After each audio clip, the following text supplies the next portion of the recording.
porque era ele que eu ia dividir esse momento aqui.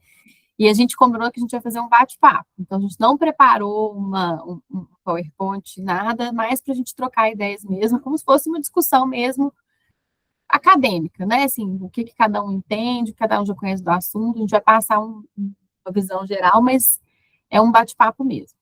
Então, vamos para os disclaimers, né, Tiago? Assim, a gente aqui, nós dois trabalhamos em respectivos locais diferentes, né?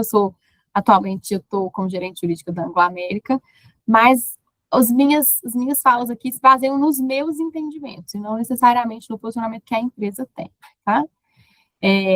Do que eu dedico do assunto, do que eu estudo do assunto, e como eu vejo que não necessariamente está casado com, ou está em linha com, ou é o que a Anglo entende do assunto e é o posicionamento que ela tem. Mesma coisa, né, Thiago, para você e pelo Guilherme. Ficou perfeito, Marina.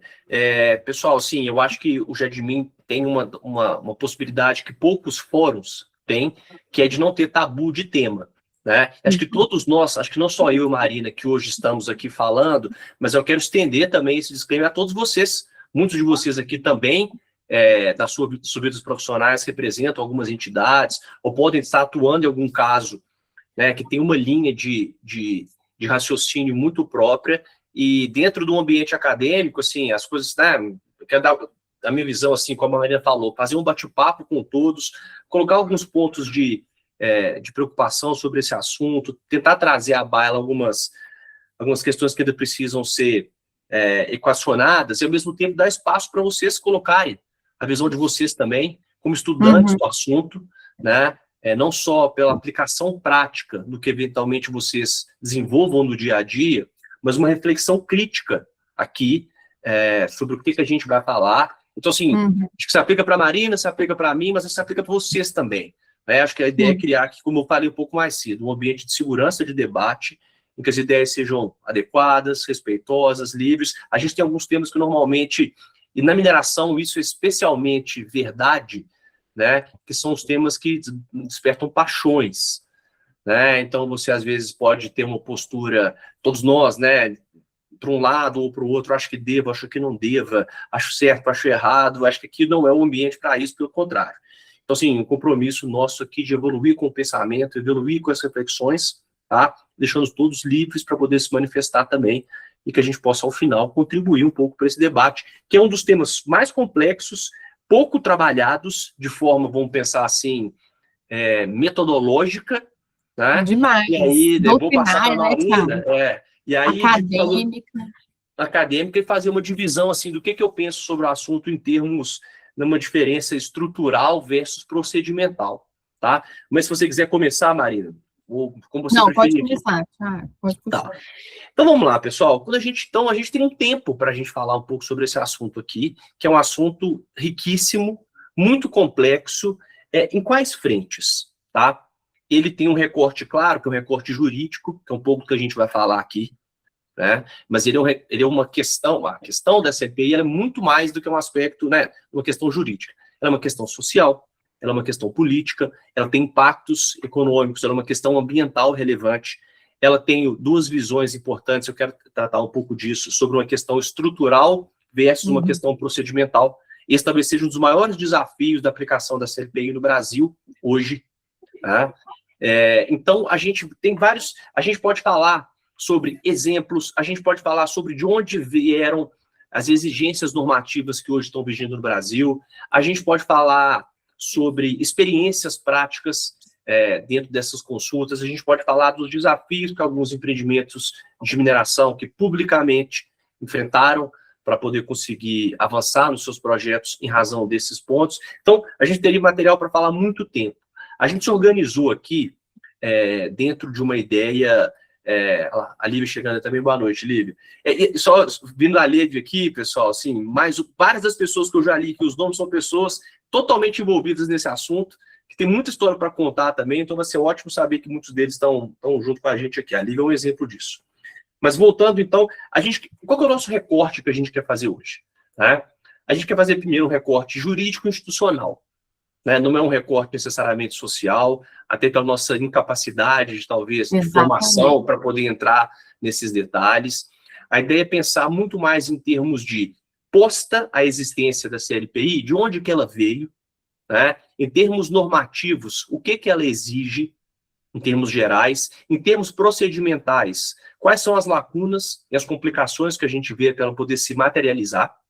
Vamos dar uma passada em alguns exemplos, inclusive exemplos internacionais. Esse não é uma questão complexa só no Brasil, tá? A aplicação prática da CLPI é um desafio.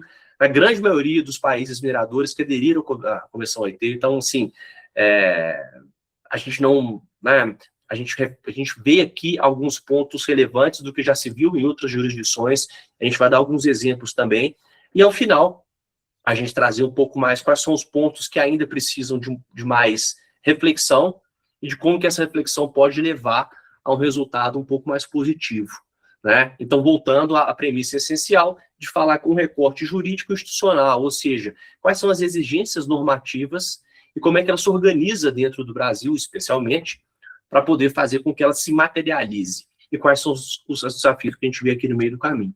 Tá? Quer complementar aqui, Marina, essa parte inicial aqui? Não, eu acho que você falou tudo, Thiago, e assim, lembrando, né, gente, não é um assunto novo, apesar de estar em voga no momento, né, a OIT 69, ela é do final da década de 1990, do início da década de 1990, por aí, homologada e recepcionada no país no início dos anos 2000, mas é um assunto que tomou muito corpo, tomou muita atração recentemente, apareceu muito na mídia por conta do caso do Rodoanel, entre outros grandes licenciamentos, né, que a gente tem. Não é uma questão atinente única e exclusivamente ao setor de mineração, mas todos os empreendimentos que, de alguma forma, impactam comunidades tradicionais, e aí o recorte espectro amplo do que é tradicionalidade, né? Não estou falando de indígenas, quilombolas, gerageiros, ribeirinhos, etc.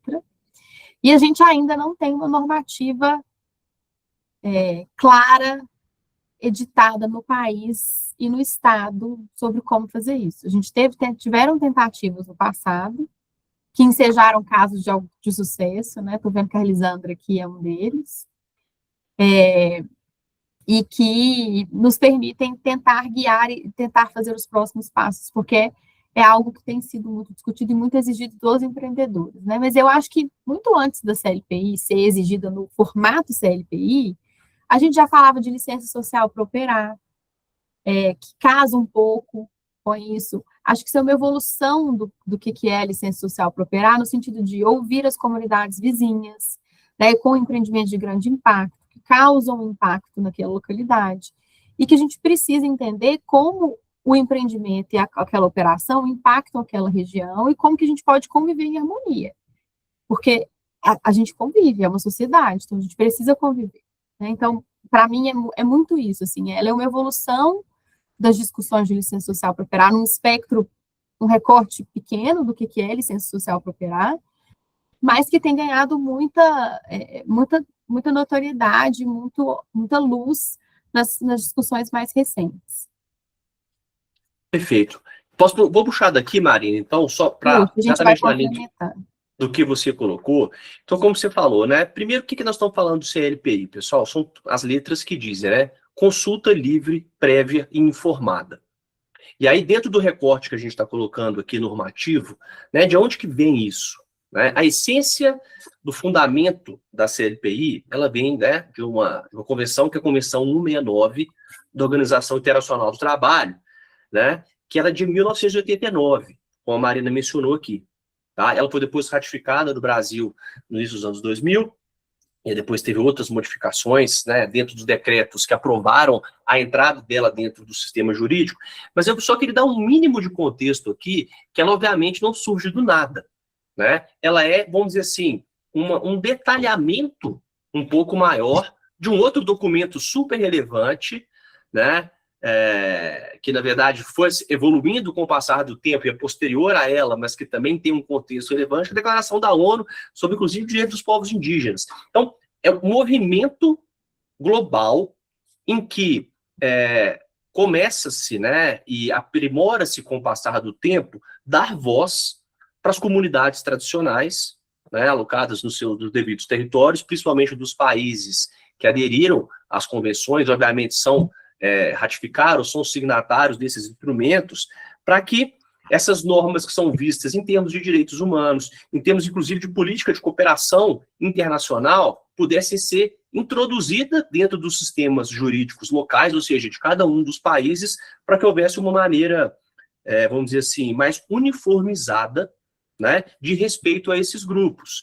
Então, para a gente que está na mineração aqui, e que acaba conversando, né, com projetos que também estão fora do Brasil, a gente sabe que tem muitos projetos na Austrália, que tem muitas dificuldades, suas complexidades para acessar determinados locais em função de comunidades tradicionais. A gente vê muito isso no Canadá. Estou falando especialmente de jurisdições que são mineradoras. Mineradoras.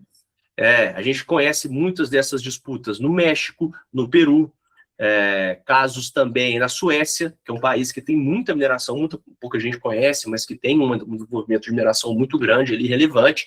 E em todos esses lugares a gente tem históricos, né, de possíveis não respeito por parte de determinados projetos no passado ao melhor formato de acesso a determinados locais e como tratar essas comunidades que estavam localizadas ali em momentos anteriores. Então, você tem um sistema jurídico internacional que começa a criar esses modelos, e a CLPI vem dentro do contexto da 8169, justamente para dar um pouco de questão, e aí eu volto ao que eu tinha falado no início, de questões estruturais sobre como essas pessoas, essas comunidades devem participar das decisões de Estado que vão fazer com que empreendimentos possam, né, recair sobre os seus interesses e sobre os seus direitos. Então, essa é a essência estrutural dela. A ideia, e aí eu, né, não sei se a Maria quer comentar um pouco disso, a gente pode adentrar, para a gente entender exatamente o que são essas letras buscam, né, você criar um procedimento, ou seja, a ideia de que você tem um desenho estrutural que fala que esses direitos precisam ser preservados, que esses grupos precisam ser ouvidos, mas a gente tem um aprofundamento desse formato para sair de uma ideia que é algo meramente formal, né? E que você possa, dentro das experiências já tidas no passado, evitar que haja, assim, que a materialidade não seja vista em cada caso dessas consultas. Por isso que a gente tem essas 4 letras aqui. Uhum. Eu não sei se você quer, passo para você, Marina, falar um pouco sobre cada um desses itens aqui, o que eles representam e o que em termos práticos, a gente precisa estar atento em cada um deles. Aí a gente já pode começar com o C, né, Thiago? Que já existe uma discussão se é consulta ou consentimento, né? Então, já existe essa discussão.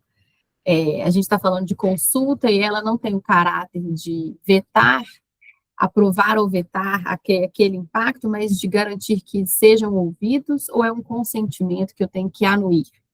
Existe esse debate já nas poucas doutrinas que a gente tem a respeito. Não tem uma resposta, obviamente, certa para isso, mas exige que a gente se faça, né, essa consulta, se explicando o que vai ser ali, qual que é o impacto, e explicando na linguagem que a comunidade entende, né? Daí o termo protocolo de consulta, né? Então, como que eu explico para aquela comunidade de uma forma que ela vai entender o impacto que aquilo vai causar? E é muito interessante o Thiago falar que isso é estruturante do governo. Quando a gente pega a redação da OIT, ela fala assim, consultar os povos interessados através de suas instituições representativas, cada vez que sejam previstas medidas legislativas ou administrativas sujeitas. Não caiu, não. Não caiu, não. Só a luz aqui que acabou. Mas pode continuar. Calma, eu acho que a Marina... A luz aqui acabou. Eu puxo ela aqui, então. Ela já voltou. Puxa ela de novo. Vê se ela voltou aí. Ih, caiu a conexão dela. Vou dando seguimento aqui, então, pessoal, enquanto ela volta, pode ser? Então, a primeira coisa que ela colocou, né, e aí eu queria chamar a atenção, porque assim, volto, né, por que esse debate aqui é tão importante?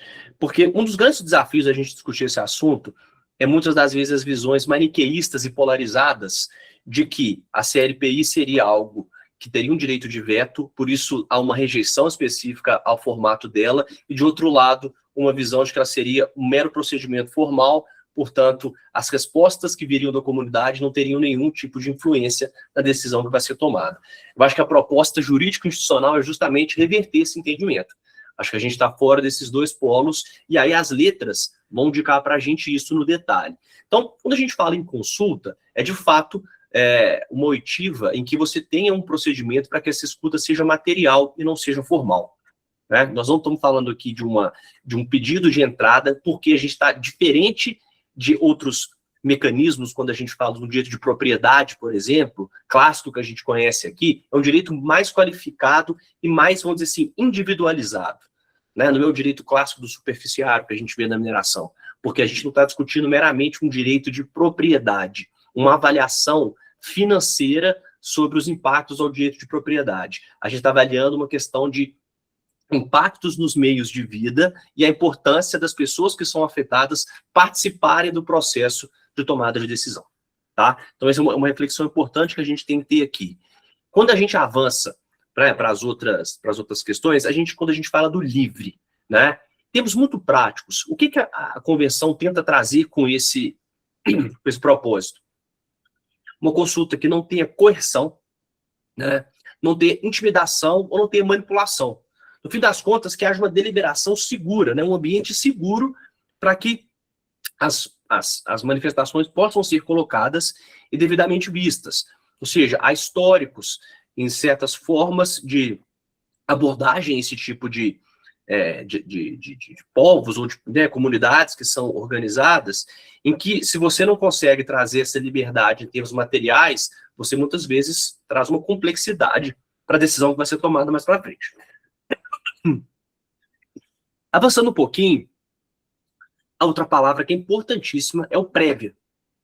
Ou seja, a ideia é que justamente você precise, os empreendimentos ou os impactos precisam ser conhecidos e trabalhados antes de uma decisão administrativa ou legislativa. E aqui eu chamo a atenção, pessoal, porque você vê que a OIT é direcionada para o Estado. Esse é um ponto importantíssimo que vai ser um complexo prático nosso quando a gente estiver olhando a questão procedimental no Brasil. Né? A ideia é que antes dessa decisão administrativa ou legislativa, você possa ter essa manifestação, e aí, dentro de uma reflexão, ou de uma ideia de que quanto mais consolidado um projeto, né, menor influência a consulta efetivamente tem. Então, a gente tem, de fato, uma complexidade para fazer essa definição temporal. Faço mais um recorte aqui. Aqui, em termos jurídicos, esse é um assunto interessante, porque quando a gente olha o texto da OIT, pensando que é um texto escrito não dentro do nosso ordenamento jurídico, obviamente, um texto construído a várias mãos num cenário internacional, né? É natural a gente imaginar que a entrada dele dentro do sistema jurídico brasileiro tem uma tradução que possa não necessariamente ter as traduções claras dos nossos procedimentos. E essa vai ser uma das chaves dos problemas que a gente vive hoje, porque a partir do momento que eu importo uma norma estrangeira, isso é natural do direito internacional, né? Esse não é o único caso que a gente vê aqui, mas eu importo, inclusive, com as nuances do texto como ele foi criado fora. E eu tenho que fazer as adaptações para o meu ordenamento jurídico com as dificuldades que isso traz. Então, quando a gente examina essa ideia disso ser direcionado ao Estado e de ser, ela tem que ser prévia antes de uma decisão administrativa ou legislativa, a gente já começa a fazer as seguintes reflexões. Mas quais são as hipóteses no caso brasileiro? Quais são as hipóteses no caso da mineração brasileira? Que tipo de ato administrativo pode ser tomado que se justifique a necessidade da CLPI de forma prévia? Eu abro um leque de possibilidades de reflexão aqui, que se a gente não fizer debates como esse, tentar organizar, trazer uma racionalidade para isso, a gente pode começar a achar que todo e qualquer ato possível e imaginário pode sugestar-se a uma CLPI e de formas, inclusive, sucessivas em muitas etapas. Né? Se a gente fizer uma análise puramente temporal e não necessariamente material, essa resposta pode vir de uma forma que não resolva o problema de uma forma mais clara. Né? Vou voltar no segundo ponto, esse ponto depois. E, por último, para a gente fechar aqui das letras, a consulta informada. Por que isso aqui é tão importante? Acho que muitos de vocês aqui têm experiência, inclusive, em licenciamento ambiental, né? Em que você tem as audiências públicas, você tem vários dos materiais, que vão no estudo, depois vão no relatório, que são divulgados, mas parte-se de um certo pressuposto de que você está trabalhando com uma linguagem comum, tanto de quem está fazendo esses estudos, como de quem está vendo, como de quem está participando das audiências públicas, como de quem está julgando. Aqui você pode ter, né, tradições culturais que são completamente diferentes e podem, inclusive, ser barreiras para a devida compreensão do que está se dizendo. Por isso que essa consulta ela tem essas qualificações, e uma qualificação específica, que é informada, para que os dados sejam acessíveis sobre os riscos, sobre os impactos, sobre os ganhos, que muitas das vezes a gente fala só sobre os impactos, mas como as possibilidades, como aquilo gera, inclusive, de alternativas para aquele pessoal. Ou seja, no fim das contas, a gente está falando de algo que tem que buscar uma compreensão real, né? E não, assim, né, uma entrega de um pacote de milhares de páginas que muitas vezes não passam essa informação. Então, assim, a gente fecha esses conceitos e, a partir deles, a gente consegue entender, né, por que ela é uma consulta tão especificada. Por que ela é tão adjetivada e elas fogem a alguns outros instrumentos de participação popular que a gente está acostumado em projetos de, né, liberação ou outros que seja no licenciamento ou em outras frentes, tá? Eu dei uma acelerada aqui, Maria, não sei se você conseguiu voltar, você quer trazer algum ponto aqui específico? Voltei, gente. Eu voltei. Tô vendo que a luz caiu aí, mas porque o assunto é difícil, de repente ela voltou, né? Não, voltei. A gente teve um pico de energia aqui, já fiquei sem luz, mas deu certo aqui. Tá. Eu acho que você falou muito bem, Thiago, assim, eu ouvi picadinho, mas é isso, né, assim, como que a gente garante essas 4 letrinhas, e aí pensando que a OIT não foi escrita, né, para dentro do ordenamento jurídico brasileiro, né, ela foi escrita como um tratado internacional, ela fala governos, ela fala medidas legislativas, impactos, então isso tudo é muito, não é muito exatamente claro quando a gente traz para a realidade de licenciamento ambiental, que normativo que eu vou seguir, como é que eu tenho previsibilidade, né, então é importante essa discussão, e esse é um dos pontos que eu falo muito aqui dentro, que a gente precisa trazer essa discussão e trazer a academia para essa discussão, porque a gente precisa debater esses assuntos para ter clareza do que a gente precisa fazer, né? Mas acho que é isso, né, Thiago? E, assim, e pensar como que a gente, de fato, tem uma escuta ativa em quando faz esse processo, para que a gente garanta que as informações estão sendo recebidas, compreendidas, e a gente tem, de fato, algo efetivo, né? Que a gente não está aqui para fazer alguma coisa pro forma, né? E nem é uma audiência pública num rito de licenciamento, que a gente tem um rito ali a seguir, uma limitação, muitas vezes, de quantas pessoas vão poder se manifestar, não é o caso aqui. Mas como que a gente constrói esse processo, e eu acho que, na minha opinião, a construção dele acaba sendo coletiva, para que a gente tenha efetividade. Eu puxo essa sua fala, Marina, e eu acho que a gente pode entrar no próximo tópico, que eu dei um nome aqui, do nó brasileiro. Né? Então, a gente entendeu de onde que vem essa LPI, a gente viu que ela está, né, vem do direito internacional, o que ela significa em termos conceituais. Agora a gente pode entrar um pouco mais num detalhe que mistura a parte estrutural com a parte procedimental. A partir do momento que ela é trazida para dentro do sistema jurídico brasileiro, a gente passa pelo grande desafio de como eu vou procedimentalizar isso. Primeiro ponto, né, como a Mariana muito bem colocou, como é uma norma internacional, ela, de certa forma, ela tende a ser vaga em alguns conceitos. Então, a primeira dúvida que a gente tem são as dúvidas de competência. Ou seja, exato, quem deve fazer a CLPI? E Thiago, considerando o que você falou, ela tem que ser vaga, senão ela não consegue ser aderida por vários países. Se ela for muito específica, países que têm um sistema normativo diferente, os como o ONU, não conseguem fazer adesão como a gente, que é civil law. Então, se a gente tem racionais de construção de ordenamento jurídico muito diferentes. Então, se eu crio uma normativa, que é um tratado internacional com muita especificidade, eu crio impedimentos para que ele seja aceito por um maior número de países. Então, é entendível e proposital que essa normativa seja vaga aqui, justamente porque vai caber aos próprios governos, né, que é um dever até de quando você internaliza um tratado internacional. E eu não sou especialista nisso, gente, então, Thiago, você sabe disso muito melhor que eu, regulamentar isso. E é algo que a gente não teve, especificamente com este assunto, né? Assim, a gente internalizou a norma, mas desde 2000, início de 2000, dos anos 2000, a gente não teve uma regulamentação específica, como que o governo vai enfrentar aquilo, mas eu já estou antecipando as dores para frente. Perfeito, Marina. E aí, isso casa no nó. Vamos começar a dar um pouco mais de materialidade para esse nó, né? Então, como muito bem colocado, a gente é uma norma vaga, e na hora que ela entra no sistema jurídico brasileiro, a gente, né, imagina que os conceitos essenciais dos termos da CLPI são muito bem estudados, foram muito bem vistos, mas aí começam os problemas. Então, o primeiro problema que a gente vê são o conjunto normativo que foi tentado até hoje, né, para tentar compor um mosaico que vai orientar como isso deve ser feito. A gente tem alguns dispositivos que ajudam a montar esse mosaico, né, mas nenhum deles enfrenta a questão, né, de fazer o link direto entre o procedimento e a estrutura.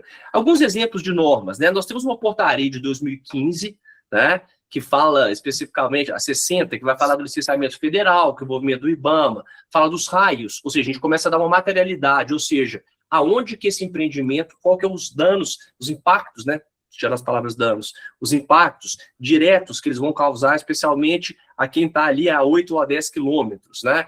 Isso alcança, é uma norma que foi feita em termos federais. Começam os vários debates jurídicos. Quem é do direito ambiental, tem muita gente aqui, sabe muito bem como as questões de competência de direito ambiental são relevantes. Qual que é o limite de aplicação de uma norma federal dentro de um licenciamento estadual, por exemplo. Tá? E aí, Thiago, só te interrompendo rapidinho, claro. Lembrando que a normativa 60, ela foi feita para regulamentar como que a interveniência dos órgãos federais aconteceria dentro de um processo de licenciamento ambiental. Não necessariamente para regulamentar uma CLPI. Então, ela traz um pouco de luz, mas ela não traz o condão, tipo, vamos regulamentar a OIT 169 no que diz respeito à consulta prevista no artigo 6º, né? Ela trata assim, então a gente não enfrenta aqui se a comunidade passa a ser autodeclarada ou não, né? Assim, a gente tem essas disparidades dessa normativa, justamente que ela não reflete a regulamentação do artigo 6º como um todo, né? Ela acaba tratando de outros assuntos também. Excelente ponto, Marina. Ela exatamente não trata e aí a gente vai trazer esse problema em várias frentes, que é justamente como as normas, muitas das vezes, passam ao redor do assunto, mas não trabalham no formato da consulta em si. Né? Uhum. Um outro exemplo normativo que a gente tem mais recente, a Instrução Normativa do INCA 111, que fala sobre o componente quilombola no licenciamento federal, né? Mas ela também não resolve mais um momento, ou seja, quais são os atos administrativos específicos que exigem essa consulta prévia, como a gente mencionou originalmente aqui. E aí eu quero fazer um recorte aqui para o que a gente está dizendo sobre os projetos de mineração. Quando a gente faz uma leitura do que existe em termos legislativos, em termos administrativos, para um projeto de mineração funcionar, eu poderia citar uma centena de atos, né? Desde um primeiro momento em que o minerador, né, começa a ter interesse numa área, faz um requerimento de pesquisa e sai a sua autorização de pesquisa, até uma etapa de fechamento de mina. Até nesse meio do caminho eu tenho uma série de movimentos em que eu passo, inclusive, em muitas, vamos dizer assim, casas administrativas diferentes, né, para buscar alternativas para o meu projeto. Então, esse é mais um dos grandes problemas que a gente vê na importação e na materialização, porque eu começo a ter uma insegurança sobre qual ato administrativo vai exigir a consulta. E a partir do momento que ela é feita, ela precisa também em atos subsequentes ou não. E até isso, só fazer um último recorte, volto a você, Marina.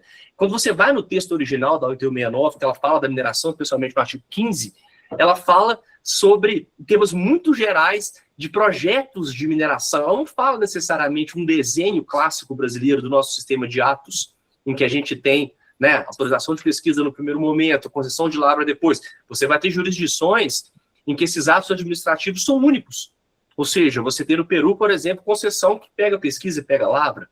Você vai ter outros países que têm contratos, né? Os empreendedores firmam contratos com a administração pública e muitas das vezes os contratos já são, né, para as atividades de lavra, ainda que eu tenha uma etapa preliminar referente à pesquisa. Então aqui eu tenho mais um problema procedimental que eu não consigo delimitar exatamente esses momentos. Isso faz com que a gente esteja vivendo hoje, inclusive, vários órgãos se manifestando, coisa que a gente não viu recentemente, né? Que faz, de certa forma, com que atos administrativos historicamente outorgados, sem necessariamente a consulta, e consolidados em termos jurídicos para isso, hoje estejam sendo questionados. Um caso específico, a gente pode citar aqui, que é um caso público, são algumas autorizações de pesquisa emitidas pela Agência Nacional de Mineração, em que foi entendido, né, que por ser um ato que efetivamente permite a pesquisa mineral, só poderia ter sido outorgado se eventualmente tivesse feito a CLPI antes, o que é juridicamente super questionável em termos de materialidade da norma. Marina. Até porque, né, Thiago, quando você pega esse exemplo que você está trazendo, da gente ter uma autorização de pesquisa, não necessariamente deter aquele direito de pesquisar naquela área significa causar um impacto em alguém. A gente tem, historicamente, né, pesquisas que, titulares de alvará de pesquisas, que raramente fizeram pesquisas. Então, por que invalidar aquela autorização para aquele ato, sendo que ele não necessariamente já confere o direito da pessoa de fazer o impacto naquela área, né? Às vezes eu não sou o dono do imóvel, eu preciso de um acesso do superficiário, ou eu vou fazer uma expressão de vegetação, eu preciso fazer um licenciamento ambiental. Então, até quando e como eu vou garantir, dentro do arcabouço de processo administrativo que a gente precisa fazer para culminar numa atividade específica, qual seria necessária a vinculação de um e de outro, se eles não poderiam correr em paralelo, e um não ser atrelado ao outro, né? Porque a gente fica com essa incerteza do quando que a gente vai ter o impacto efetivo. E aí uma das discussões que a gente vem tendo e vem enfrentando aqui muitas vezes, e foi objeto de ação judicial, até no curso do processo de licenciamento ambiental. Se eu tenho um processo de licenciamento trifásico, e eu estou em fase de LP, eu não necessariamente vou causar um impacto agora. Então, eu não poderia primeiro comprovar a viabilidade ambiental do meu empreendimento e depois, uma vez que ele, de fato, ele é possível e viável, começar um processo de consulta, mas que ela seja iniciada e concluída antes que a gente tenha, de fato, impacto naquela comunidade. Então, isso também fica, né, Thiago, assim, na discussão, né, no nó e no embrólio, né? Isso casa, esse exemplo que você deu, a gente está citando no caso brasileiro, que talvez seja um caso mais relevante no sentido de clareza desse desenho, a gente está falando vamos dizer assim, de duas vias desse processo de permitir com que o projeto avance, que é uma frente regulatória na Agência Nacional de Mineração e uma frente ambiental, mas não são as únicas. Né? Desde a própria frente ambiental, você tem um processo super complexo que determina a oitiva, né, usando uma expressão, sem ser para o nosso caso aqui específico, de vários outros órgãos.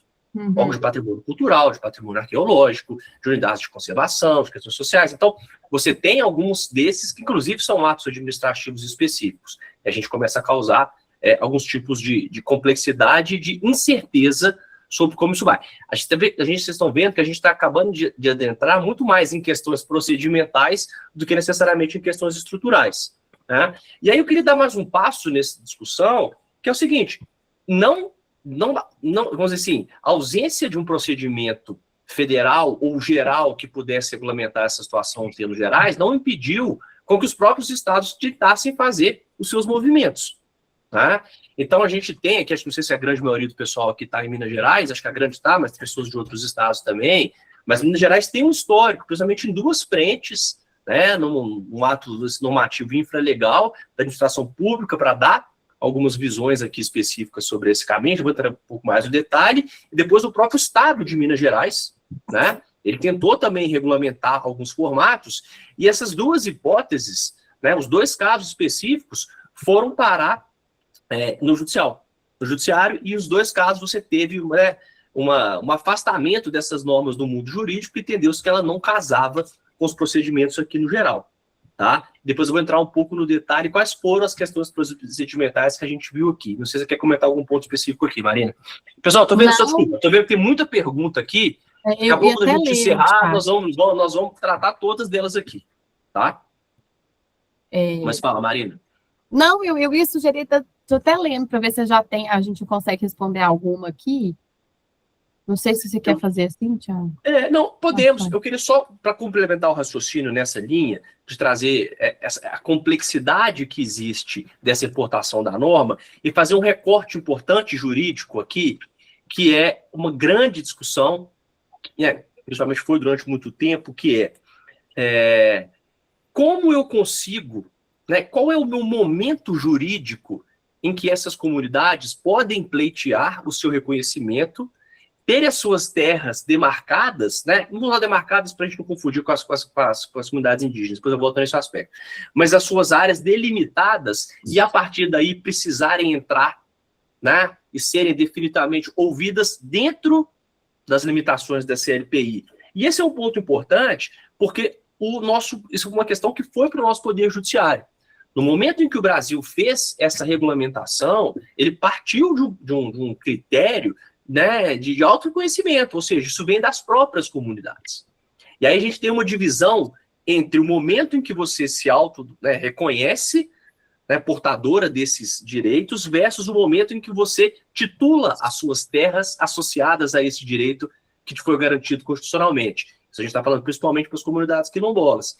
E a partir desse momento, a gente acaba tendo a primeira discussão, que então, só para as comunidades que têm as suas áreas devidamente, vamos dizer assim, com seus direitos ao acesso àquela propriedade, no meu direito de propriedade efetiva, tem uma série, né, de ressalvas aqui, mas é só a partir daquele momento que ela poderia ser chamada, e a jurisprudência brasileira vem entendendo que não, que na verdade a gente tem um aspecto originário aqui que vem antes da titulação da terra, e sim do auto-reconhecimento, daí a importância de já se engajar dentro desse debate antes desse reconhecimento. Por que eu estou citando esse ponto aqui importante? Porque esse foi um dos fundamentos relevantes que fizeram com que o decreto que o Estado de Minas Gerais, ao tentar regulamentar esse assunto, não conseguisse, vamos dizer assim, vingar as suas regras, porque a partir de um pressuposto que somente nas hipóteses em que essa área tivesse sido reconhecida juridicamente, vamos falar assim, em termos de terra, e não dos direitos associados à terra,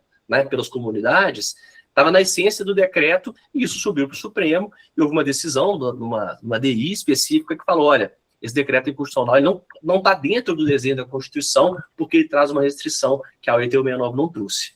E aí a gente entra numa seguinte discussão, ou seja, quem tentou fazer esses mecanismos teve algumas dificuldades. Depois eu volto aqui e passo para você, Marina, que outros estados também têm algumas normas, principalmente acho que Maranhão e Paraná. Mas volta aí, Marina. Não, eu acho que esse ponto que você trouxe, Thiago, é muito rico, porque foi a experiência que acho que a gente aqui como Minas viveu bem de perto, né, as duas tentativas que o Estado fez de tentar regulamentar o procedimento da CLPI, o que tem que ser, o que teria que ser apresentado para a fim de ter uma CLPI válida num curso de licenciamento ambiental. Mas eu ando me questionando nos meus estudos muito isso, assim, eu preciso mesmo atrelar a CLPI a um processo de licenciamento ambiental? Ele tem que estar vinculado, ou ele não é algo independente? Eu preciso mesmo que um governo valide isso? Eu sei que a gente vai pegar a redação da OIT e está lá falando que os governos devem fazer isso, mas eu entendo, na minha pesquisa, na minha interpretação, que é muito mais o governo dizer como isso deve ser feito e não que ele tenha que fazer.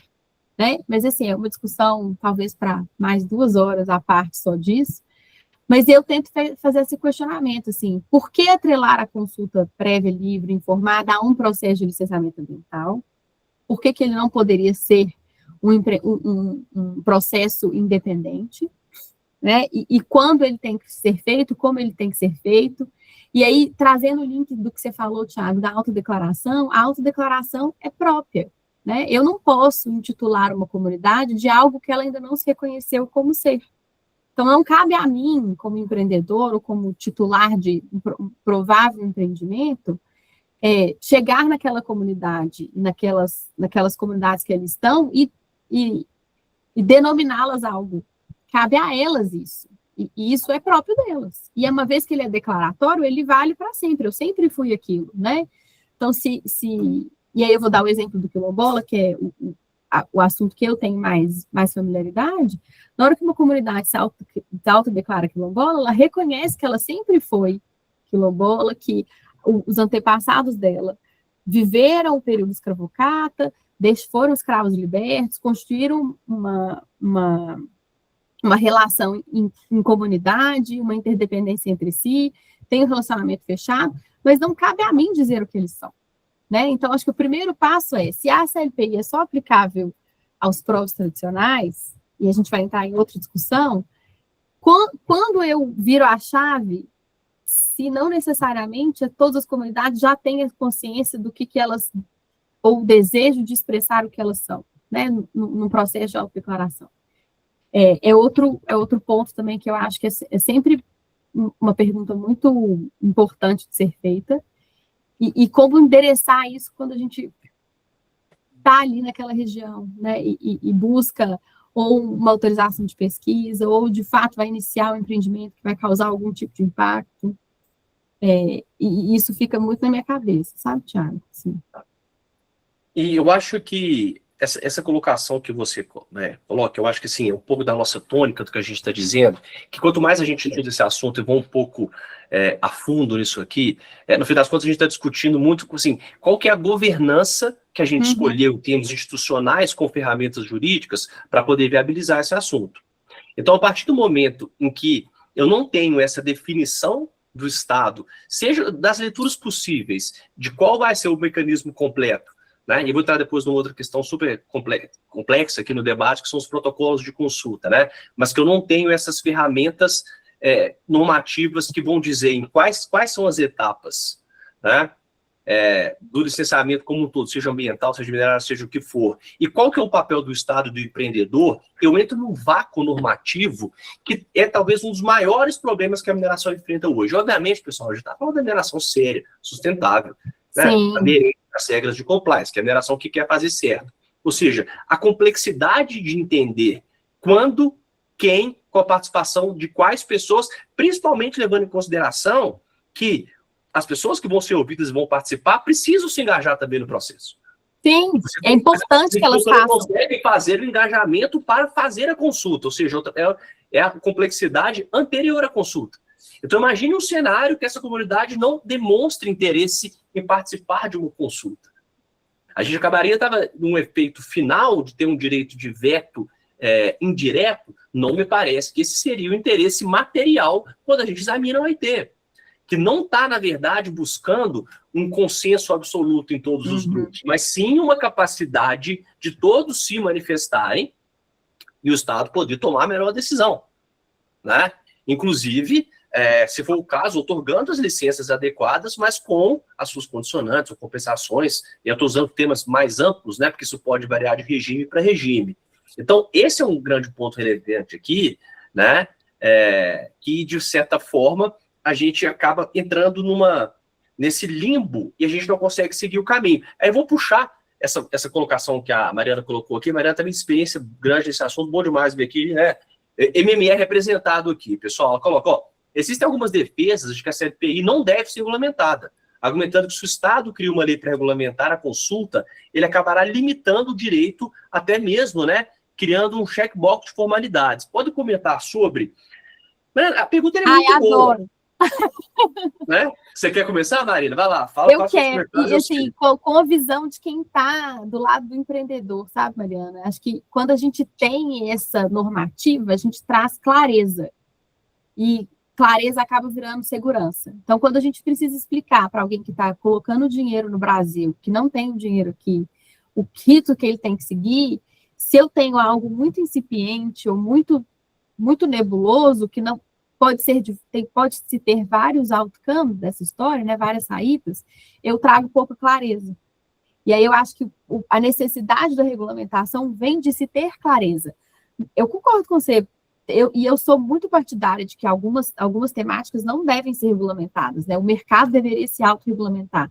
Mas em se tratando de CLP especificamente, eu acho que a regulamentação ela vai trazer clareza para que investimentos possam ser feitos com maior segurança, com maior assertividade de tempo, com objetivos do que cumprir, o que fazer, quando apresentar, e que isso vai ser suficiente.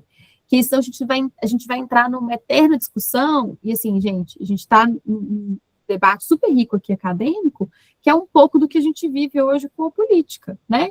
Não tem certo e errado, são orientações diferentes, e acho que se a gente não tiver essa normativa, a gente tende a caminhar para isso. Aí toda vez a gente vai ter uma grande judicialização a respeito. Né? Assim, eu tenho esse receio, porque assim, num processo de consulta, não necessariamente todo mundo vai ser agradado, não necessariamente todos os anseios vão ser atendidos. Né? Então, acho que a regulamentação, pelo menos na minha opinião, ela vai trazer clareza dos passos que se tem a seguir, entendendo que vão se ter opiniões divergentes, que elas vão ser ouvidas,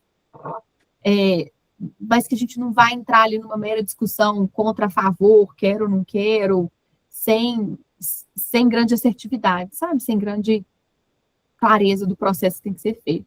Eu não sei o que você pensa, Thiago, que a gente concorda em algumas coisas que nem tudo deve ser regulamentado. Sem dúvida. Eu também, no geral, conceitualmente, eu não gosto de regulamentação muito detalhada. Eu acho que muitas vezes você engessa. Mas eu acho que aqui a grande questão é qual que é o conteúdo de uma regulamentação dessa. Porque uma coisa é a gente ter uma norma super abstrata, importada para o direito brasileiro, e você ter pedaços que não falam da consulta em si, mas da participação do licenciamento, fragmentos em que você não tem questões estruturais, mais uma vez, sobre competências, prazos, aonde isso deve ocorrer. Eu acho que essa reflexão é super válida sobre o grau de detalhe. Até porque aí entra o que eu falei sobre a questão de protocolo de consulta. Talvez uma consulta de uma comunidade tradicional do Pará vai ser completamente diferente de uma comunidade tradicional, por exemplo, do Rio Grande do Sul. Provavelmente vão ter hábitos, culturas completamente distintas. Então, eu tentar normatizar um protocolo me parece uma coisa complexa.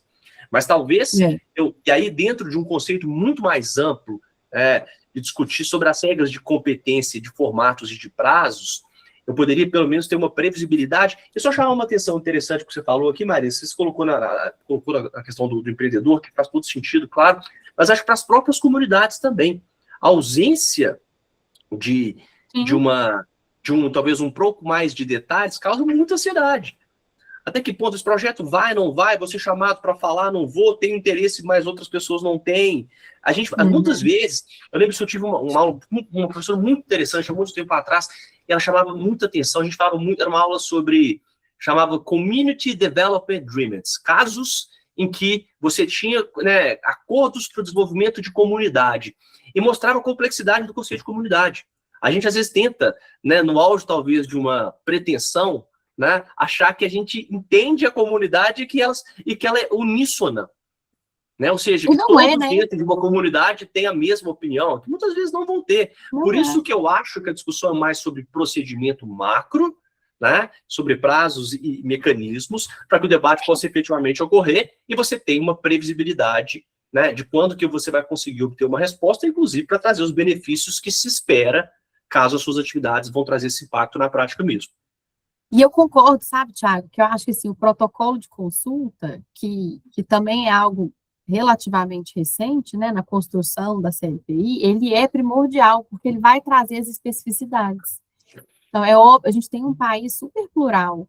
Na hora que você vai fazer uma consulta com uma comunidade remota do Tocantins, ela é, obviamente, diferente de uma comunidade quilombola que está do lado do município de São Paulo, em São Paulo. Elas têm essas especificidades que têm que ser observadas, E a comunidade tem que dizer como que ela quer ser ouvida, porque ela pode querer ser ouvida com imagens, na própria língua, como ela se comunica, que se façam analogias com o que ela viveu no passado, como a cultura é passada de geração em geração, como que os costumes são passados. Então, isso tem que ser endereçado, o protocolo de consulta é para isso. Então, para mim, o protocolo de consulta é chave, assim, na construção da CLPI. Mas eu acredito que a normativa tem que definir, assim, tem que se ter um protocolo de consulta, ele tem que ser guiado. Se a gente vai aí para a especificidade dos indígenas, por exemplo, a gente precisa da tutela da FUNAI, por aspectos jurídicos, obviamente. Se a gente tem outras tradicionalidades, e aqui para muito além do quilombola e do indígena, a gente tem os geraizeiros, os ribeirinhos, são todas tradicionalidades que são aplicáveis à CLPI e que têm que ser endereçadas dentro das especificidades que a gente tem de um instituto tão amplo, Avançando um pouco, desculpa, Não, eu ia pode só seguir. acrescentar os exemplos. Não, vai lá, fica à vontade. Não, pode seguir, fica à vontade.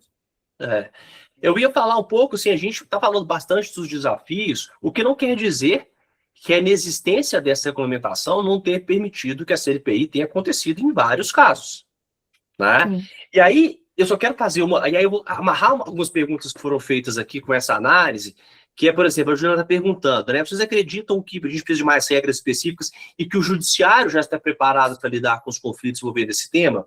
Eu acho que um pouco da experiência aqui que a gente vê é que muitos dos conflitos que vão para o judiciário justamente vão discutir se as formas associadas à CLPI foram cumpridas ou se não foram.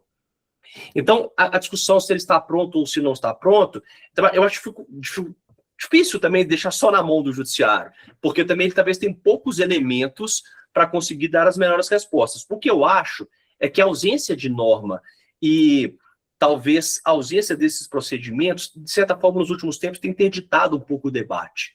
Do tipo, e uma pergunta que eu até coloquei, volto à sua fala, para além da pluralidade das comunidades, e se a comunidade não quiser ser ouvida? Esse é um direito. Se ela não quiser participar também. E quais são os efeitos disso no caso de um projeto que vai avançar? Né? Eu acho que esse é um ponto importante aqui, porque isso vai acabar indo para o judiciário. E o judiciário vai ter limitações de comando. Imagina uma decisão judicial que determine que uma comunidade participe de uma CLPI. Isso não parece completamente contra a própria essência da norma? Não seria uma violação do direito deles, né? A Lívia aí falando. É uma contradição com o próprio princípio da autodeterminação dos povos. Sim. Né? Sem dúvida. Porque tem comunidades que não querem o protocolo de consulta e eles simplesmente não querem o protocolo e eles têm que ser respeitados nesse sentido também. Perfeito. O que a gente precisa debater é quais são os efeitos disso. Aí a gente pensa mais uma vez, né, a cabeça de advogado. Então poderia ter uma ação declaratória que declare de fato que as tentativas foram feitas e elas foram frutíferas e isso seja levado para o processo de licenciamento? Ou seja, eu precisaria acionar o Poder Judiciário para isso? Numa postura de empreendedor, sempre que a gente precisa ir para o Poder Judiciário é uma situação ruim. Né? Eu nunca acho que uma situação de judiciário tem que ser uma solução. Eu vou fazer uma complementação aqui. Na verdade, não é nem só do empreendedor, eu acho que é de todo mundo. Assim, eu fiz um artigo, assim, num estudo que eu tive, sobre como foram feitas as discussões na época da CLPI. Então, assim, da CLPI não, desculpa, da OIT. Então, eu peguei todos os debates que foram feitos ali para a elaboração do texto. E esses debates, eles têm esse espírito, sabe, de serem debates onde a pessoa que está consultando, seja o empreendedor ou o Estado, busque o consentimento. É buscar, é uma busca, né? Então, eu acho que quanto mais amplo essas normas são, melhor. Só que você ter, de direito internacional, claro, mas você ter uma deliberação normativa interna, regulamentando isso, ainda que em termos gerais, é muito importante. Isso confere segurança para a comunidade, isso confere segurança para quem quer empreender, isso confere totalmente o direito deles serem respeitados e ouvidos, e também afasta esse tipo de discussão de quando fazer, porque está partindo do pressuposto aqui de que é no âmbito do licenciamento ambiental, mas a norma nem fala nisso. Então, assim, onde que eu tenho que consultar, como eu devo consultar, é mais no sentido amplo, e mais uma vez, eu acho que o protocolo de consulta que tem sido elaborado pelas comunidades, eles são muito bons, e eles são muito uma chave para o que a gente busca, mas para além deles, a gente precisa de um guia, sabe, Thiago? Não sei se vocês concordam, e Marina também. Eu concordo com você, Júlia, porque eu acredito realmente que o protocolo de consulta é a chave para essa construção de uma CLPI. A normativa vai te dizer quando, em que momento, com qual impacto, se é impacto. Porque a gente está falando aqui muito de impacto, mas se a gente for parar de pensar, a gente tem CLPIs em operações no norte de estruturar de projeto de carbono. Então, o impacto é que aquela comunidade vai passar a ter uma renda com aquela área, ela não vai deixar de ter a área, ou não vai perder acesso àquela terra, mas aquilo ali está gerando um benefício que ela não teria antes. E a CLPI também é válida para aquela construção, né? Então, eu concordo com você, Júlia, eu acho que o protocolo de consulta é super chave, mas eu acho que a gente tem uma disparidade de como isso é feito, construir, e a gente começa a complicar na construção, né? E aí, com a cabeça de advogado aqui, se eu quero receber um protocolo de consulta, eu quero ver algo escrito, com início, meio e fim. E um protocolo de consulta não necessariamente vai ser assim. E às vezes nem precisa estar escrito, mas ele vai ser como aquela informação vai ser tratada naquela comunidade. Mas, e de novo, se eu não quero ouvir, o protocolo de consulta ainda existe, eu sou obrigada a fazer, aí a gente vai entrar nas essencialidades dos empreendimentos. Então, a gente tem rigidez locacional da mineração, obviamente, mas a gente tem empreendimentos que, se não for naquela região, pode ser em outro lugar.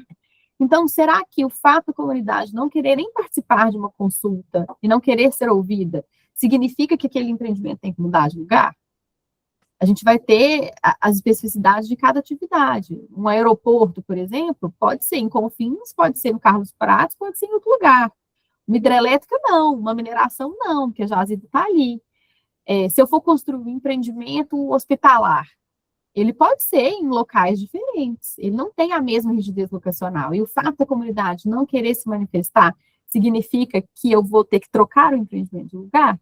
Então, assim, e como fazer isso, sabe? Assim, e quando? E aí o Thiago falou uma coisa mais cedo, que assim, quantas vezes eu faço uma vez para cada empreendimento, eu faço uma vez para cada expansão, pensando no mundo mineração, eu tenho várias licenças para as coisas diferentes. Será que toda licença eu tenho que ir lá fazer? E às vezes eu vou estar importunando a comunidade mais do que necessário. Porque se eu já conversei com ela de alguma forma, meu empreendimento está ali, e eu vou tirar licenças pequenas dentro daquele perímetro, eu preciso ir importuná-los, porque eu fico com a sensação que às vezes a gente vai criando tanto mecanismo que eu vou assoberbando a comunidade de reuniões, de deliberações, de decisões que eles não vão querer seguir nesse ritmo, sabe? Assim, ter reunião todo dia, ter debate todo dia.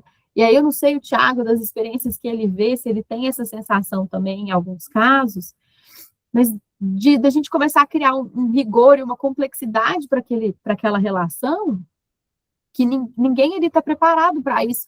E aí a comunidade vai ficando cansada, sabe? Eu tenho a sensação de que às vezes a gente vai exaurindo a comunidade nas discussões. E isso é muito negativo quando você está ali e a gente precisa conviver, né?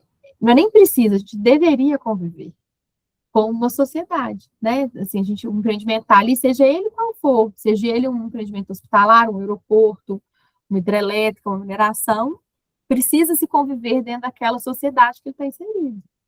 Então, exaurir a comunidade com essa grande demanda é ruim, do meu ponto de vista. Eu só complementando aqui, Marina, eu acho que a gente, até para a turma já dar alguma visão um pouco prática, com todas essas complexidades, há casos de muito sucesso em que essas, né, as consultas foram feitas de forma adequada, obviamente estou falando de informações públicas, tá? Eu marco algumas perguntas aqui, que outros casos isso não foi feito de forma adequada, ou entendeu-se que não foi feito de forma adequada, sem nenhum tipo de julgamento dos casos, principalmente daqueles que eu não conheço, mas que acabaram levando para uma judicialização. A gente tem casos que são públicos, né? Vocês têm acesso aqui direto, por exemplo, aqui até para dar uma moral aqui para a Larissa, né? Larissa depois conta de onde que ela veio aqui para a gente, mas tem projetos da MRN, por exemplo, que informam que, né, que conseguiram fazer licenciamento de expansão de projetos com base numa CLPI adequadamente feita, inclusive reconhecida não só em termos administrativos pelos atos que otorgaram as licenças, como também por reconhecimento meio que social em outras frentes. E aí, fazendo um contraponto à própria discussão da regulamentação ou da ideia da gente ter um procedimento, alguns países, por exemplo, Peru tem alguns detalhes um pouco maiores sobre como é que esse procedimento funciona. A gente tem casos em que essas consultas foram feitas e chegaram ao resultado positivo. Depois eu vou compartilhar com vocês aqui um documento público de uma especificamente que gerou, né, os resultados positivos ao final, um documento oficial, com as assinaturas todas feitas aqui, mas ao mesmo tempo, esse procedimento não impediu que no próprio Peru a resistência à atividade mineral por algumas comunidades tradicionais fizesse com que projetos não saíssem do papel, inclusive com cancelamento de concessões que sujeitaram o Peru a arbitragens internacionais dos investidores, devendo pagar indenização por, vamos dizer assim, tomadas abruptas de concessões de lavra, fazendo um paralelo com o que a gente tem no Brasil. Então, a própria ideia de uma procedimentalização, que existe em algumas outras jurisdições, não necessariamente ela é, né, um carimbo de uma capacidade de chegar ao final. Né? E os casos que a gente identifica que foram muito positivos, né, me parece muito mais que é o formato e a capacidade de construir um consenso do que necessariamente seguir um by the book, umas regras muito específicas, como se fosse um checklist. Né? A gente vê que hoje, talvez um pouco diferente do início, quando pessoas se regulamentar ou ter, mas hoje essa ideia do checklist ela não se aplica na prática, justamente porque, e aí eu volto, né, algumas colocações de alguns colegas aqui, muito do que se discutiu no Poder Judiciário, inclusive, era a forma. Ou seja, não se discutiu a existência ou não da consulta, mas sim se ela cumpriu a forma e mais. Os outros 2 pontos que encaixam com tudo que a gente discutiu.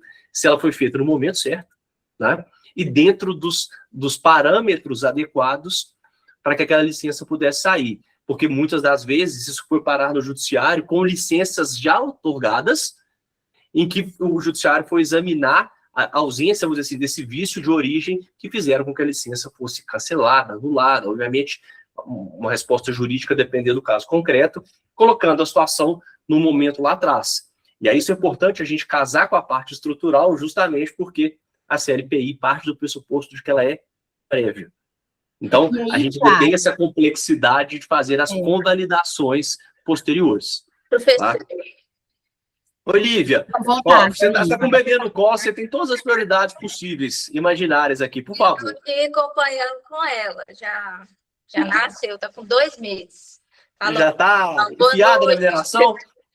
Oi? Pessoal, para quem não conhece a Lívia, grande advogada lá da região, está morando no Jequitinhonha ainda, continua lá, né? É em Araçuaí ainda. Araçuaí, conhece todo mundo, Lídio, sabe tudo que a gente está falando aqui, já viveu na pele, literalmente. Exatamente. É sobre até isso que eu acho interessante vocês abordarem, sobre a legitimidade, porque alguns processos judiciais estão relacionados à forma e também se as comunidades entendem que foram consultadas ou não, mas essas comunidades elas têm sido ouvidas através de quais entidades de classe, por exemplo, porque a OIT prevê que preferencialmente serão ouvidas pelas suas entidades de classe. Algumas comunidades se organizam em associações, mas essas associações, eu estou falando do caso que eu participo, não tem sido habilitada no processo para ser ouvida enquanto sujeito de direito material, né, da própria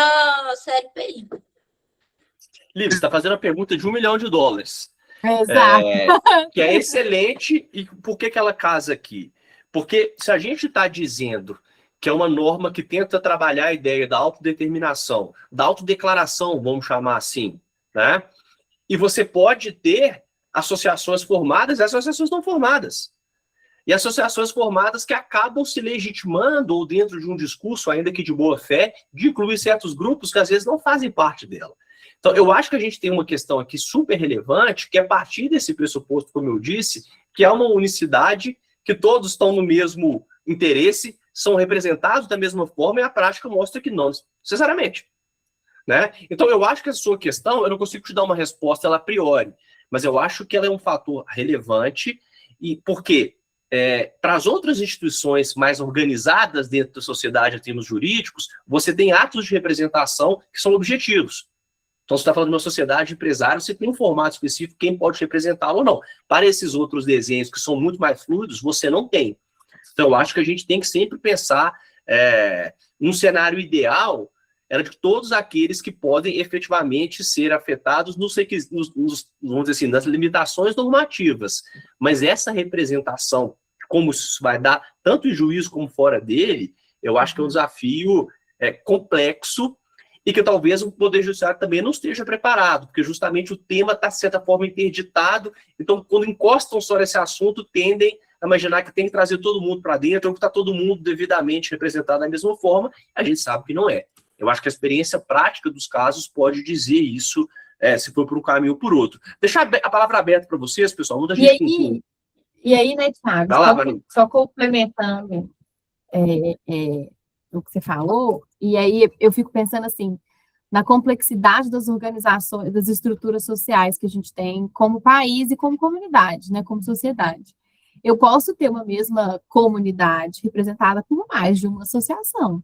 Não existe nenhum impedimento de que eu tenha múltiplas associações representando aquela comunidade. E o que a gente tem visto à medida que se aquela comunidade se organiza numa associação estruturada, juridicamente estruturada, e a gente passa a ter opiniões divergentes e opostas, existe uma tendência de se ter mais de uma associação para aquela comunidade. E aí a gente aqui como empreendedor começa a olhar assim, e agora? Com quem que eu converso? Como que eu faço? Né? E aí cria essa dificuldade, porque a gente é uma sociedade complexa. Enfim, e aí a gente entra nas tutelas de governo federal, em determinadas tradicionalidades, que não é o caso aqui, mas eu fico pensando nisso na pergunta da Lívia, sabe, Thiago? Que a gente vai ver casos assim. E aí, quando a gente analisa as judicializações mais recentes, muitas vezes a comunidade está ok. A consulta foi feita, o empreendedor ouviu aquela comunidade manifestou, mas a gente tem uma entidade adicional que vai numa judicialização de direito coletivo, falando que aquele processo não observou o que tinha que ser observado, né? E o quanto que isso é prejudicial para o processo inteiro, porque se aquela comunidade devidamente representada participou do processo, se teve a consulta, se foi informada, seguiu o rito, e ela, não vou nem usar a palavra aprovou, mas ela se manifestou e o processo correu como deveria correr, por que agora eu tenho um outro ente que vai falar de direito coletivo, judicializando a questão, falando que não é bem assim, né? E a gente tem enfrentado... Esse ponto que você trouxe, Marina, eu acho que a gente vive, acho que a turma do ambiental sabe disso muito melhor do que eu, vive isso na prática, essa crise da representatividade dos direitos coletivos no geral. E como muitas das vezes você tem direitos individuais que acabam, de certa forma, em função de zonas cinzentas, sendo, vamos dizer assim, entrando em certos mecanismos, certos veículos, vamos chamar assim, de direitos coletivos, quando, na verdade, a gente está falando de um interesse individual. Uhum. E aí, quando a gente sai do interesse coletivo individual, a dinâmica e a proteção jurídica ela passa a ser diferente. Né? Porque uma coisa é a gente está falando das comunidades no geral, outra coisa eu estou falando, por exemplo, de um proprietário individual de uma fazenda, que obviamente vai ter seus direitos de propriedade muito bem defendidos na Constituição, mas que ele se sujeita a um desenho completamente distinto. E aí, quando eu falo da crise, a ideia é de como é que muitas vezes pode vir até, em casos concretos, ser desvirtuado para tentar dar um verniz, vamos dizer assim, de coletividade, quando na verdade a gente está falando das individualidades, que não são objeto de proteção aqui especificamente. Até porque quando a gente fala do recorte para a gente estar falando da mineração, a gente está falando, queremos ou não, de uma atividade de utilidade pública. Então a gente traz um componente também público e mais geral do que o individualizado aqui. Tá? Mas, pessoal, não sei se Mariana... Acho que o Fio tinha levantado a mão um tempo atrás, se você quer fazer uma menção... Carizando. Pessoal, deixar a palavra aberta para vocês aí, para quem quiser se manifestar, tirar alguma nossos dúvida. Minutos finais, né? Não era para cumprimentar, assim, o debate é extenso, né? Como a Mariana falou, a gente passaria dias aqui debatendo cada um dos temas intrínsecos aí. A gente tem exemplos de territorialidade e pós-reconhecimento, né? Em termos de situação de comunidade tradicional, e a Mariana colocou isso aí com relação à normatização. Eu sou pró normatização mínima, porém esse tema precisa ter uns guidelines aí um pouco claros, principalmente com relação a direito adquirido e temporalidade, porque você tem casos, principalmente em setor amazônico, todo o país, onde realmente a comunidade não se reconheceu ainda, ou tem um uso solo, ou uso do território, ou modo de vida, ou meio de vida que está adaptado e não vai ter falta daquilo. No momento em que um empreendimento X vai se instalar, seja mineração, e no momento posterior, onde esse empreendimento está em instalação ou está implantado, essa comunidade passa a se reconhecer e você tem um efeito ex-tunc aí com relação a tudo que aconteceu no território, que ela é originária. E isso causa uma insegurança enorme. A gente tem tido judicializações aí, intervenções por parte, principalmente do Ministério Público Federal, causando um transtorno enorme em empreendimentos instalados ou instalação, por conta de comunidades que realmente deixaram de participar, né, e não falaram em momento oportuno, e você não tem uma regra de preclusão ali, né? Isso é um Ótimo ponto, Fio. Casa com o que a gente falou, que às vezes com direito ao silêncio, mas com os efeitos também do silêncio. É um compromisso e responsabilidade. Eu acho que nesse ponto a gente tem ali uma pequena margem para a normativa, mas eu acho que é um ponto sensível demais em termos de tradição mesmo, né, em termos de respeito, não só à originalidade, mas em respeito à história, né, e todas essas nuances que vão em torno das tradições e do que pegou depois. Eu acho que tem que ser uma normatização sistêmica, né, e tem que ter uma participação extremamente positiva da própria comunidade na normatização, porque não adianta você pegar um burocrata lá de Brasília e mandar o cara escrever uma norma relacionada a um povo tradicional lá do centro-sul do Brasil, que o cara não tem vivência e não teve participação pública desse povo na hora de escrever uma norma. E como a Mariana muito bem colocou também, você tem territorialidade, nós estamos num continente à parte, né? Você tem quantos tipos de povos e quantos meios de vida, e quantos tipos de uso do território. Isso inicialmente já não tem como ser uma norma específica, né? E você também não pode ser genérico bastante, porque a OIT 69 já né? A gente já tem o protocolo que você cobre parte desses desafios. Então, assim, né, não tem uma solução para dar, mas eu acredito que a normatização mínima é necessária, ela precisa ser participativa também. Não entendo que os estados teriam condição de fazer uma normativa única, individualizada, mas eu acho que os estados devem participar de uma normatização federalizada, no sentido em que cada um deles tem as suas particularidades e que cada um desses povos estão inseridos aí no contexto estadual.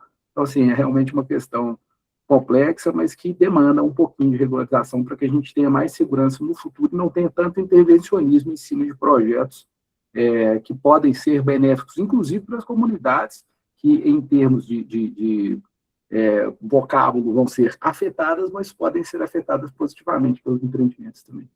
Uma contribuiçãozinha. Obrigado. Excelente, Fio. Acho que você colocou uns pontos importantíssimos aqui, principalmente nessa, acho que assim, chama muito a nossa atenção às preclusões. Eu acho que esse é um ponto importante, porque tudo que a gente está falando aqui, a gente está falando de uma marcha processual no geral, colocando todos na mesma visão, ou seja, tanto as comunidades como os empreendedores, e é justamente a complexidade dessa governança é a incerteza de aonde você vai, se o seu projeto pode. Muitas das vezes a incerteza ela é pior do que as negativas.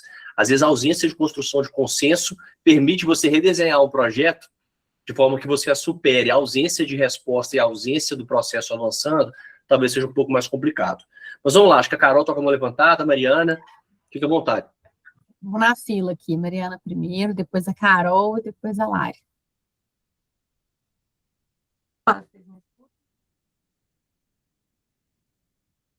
Só uma correção, Thiago, não estou mais no Ministério de Minas e Energia, saí no início do ano. Agora... representada de qualquer forma, passou por lá, igual desembargador, não existe ex-desembargador, existe desembargador aposentado. Verdade. Mari, eu sou fã, viu, Mari? Prazer revê-la aqui de novo. Bom te ver também, Felipe, sou fã. Mariana, também. já nos Aliás, vimos em vários fóruns diferentes, acadêmicos, profissionais, satisfação de vir aqui também. Agora eu estou num desafio um pouco maior em termos de territorialidade. Eu estou trabalhando num projeto em nível de América Latina para transição justa energética com minerais críticos. E um dos pontos, um dos pilares é a questão da consulta livre prévia, né, na questão de direitos humanos.